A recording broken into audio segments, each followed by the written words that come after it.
आहे ATN Marathi news. सध्या संपूर्ण महाराष्ट्राचे लक्ष वेधून घेतलेल्या लातूर जिल्ह्यातील हडोळती गावातील शेतकरी अंबादास पवार व पत्नी मुक्ताबाई पवार या वयोवृद्ध दाम्पत्याच्या खांद्यावर जू घेऊन कोळपणी करतानाचा व्हिडिओ सोशल मीडियावर प्रसारित झाल्याने महाराष्ट्राबरोबरच इतर राज्यातूनही त्या शेतकऱ्याच्या मदतीसाठी अनेक जण पुढे सरसावल्याचे चित्र सध्या दिसून येत आहे। मग त्यामध्ये सत्ताधारी बरोबरच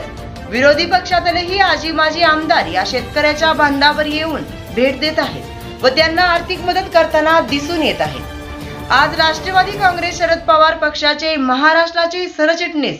अविनाश देशमुख, लातूर जिल्हा अध्यक्ष संजय शेटे तसेच या पक्षाचे माजी राज्यमंत्री तथा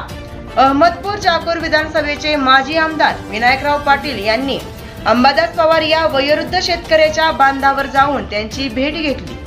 व आज आषाढी एकादशीच्या निमित्ताने त्यांचा शॉल व एक विठ्ठल मूर्ती भेट देऊन त्यांच्यावरील कर्जाची रक्कम 40,000 रुपये रोख त्यांच्या हाती देऊन त्यांना मदतीचा हात दिला। यावेळी या शेतकरी दाम्पत्याने महाराष्ट्रातील माझ्यासारख्या सर्वच छोट्या शेतकऱ्यांच्या कर्जमाफीसाठी आपण प्रयत्न करावेत अशी इच्छा व्यक्त केली। यावेळी माध्यमाशी बोलताना राष्ट्रवादी काँग्रेस शरद पवार पक्षाचे महाराष्ट्राचे सरचिटणीस अविनाश देशमुख काय म्हणाले ते पाहूयात।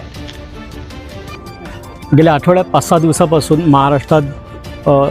पवार कुटुंबाचा जो व्हिडिओ आहे तो व्हायरल होतो आहे आणि खरोखर ही खेदाची गोष्ट आहे की कृषीप्रधान देशामध्ये महाराष्ट्र आहे आणि महाराष्ट्रामध्ये बहुसंख्य शेतकरी आपलं योगदान या देशाच्या प्रगतीमध्ये देत असताना अशा प्रकारचा व्हिडिओ व्हायरल होऊन तो शर्मनाक गोष्ट आहे। ते अधिवेशन काळात चालू असताना आणि खऱ्या अर्थानं सर्वपरीने मदत चालू असताना राष्ट्रवादी काँग्रेस पक्ष हा खऱ्या अर्थानं शेतकऱ्याचे प्रश्न जाण असलेला पक्ष आहे आणि आदरणीय शरदचंद्रजी पवार, सुप्रियाताई, जयंत पाटील साहेब, जितेंद्र आव्हाड साहेब यांच्या माध्यमातून पवार कुटुंबाला शेताच्या बांधावरती जाऊन कशा प्रकारे मदत करता येईल तो आम्ही फुलनी फुलाच्या पाकळी म्हणायचा अर्थ की आमच्या कानावरती आलेला की त्यांच्याकडे जवळपास 40,000 रुपयेचं जिल्हा बँकेचं कर्ज आहे आणि त्या गोष्टीवर कानावरती आल्यानंतर प्रदेशचं आम्हाला काही सूचना आल्यानंतर आम्ही त्या सूचनेचं पालन इथं बांधावर येऊन केलेलं आहे आणि तुमच्या माध्यमातून खरोखर अशा प्रश्नांना वाचा फोडली त्याच्याबद्दल मी मीडियाचं खूप अभिनंदन करतो, आभार व्यक्त करतो आणि उद्या तुमच्यावरती पुन्हा अशी वेळ येऊ नये की अशा प्रकारचे व्हिडिओ कुठला तरी शेतकरी नांगर घेऊन आता तुम्ही सांगितलं चालला प्रश्न मांडण्यासाठी किंवा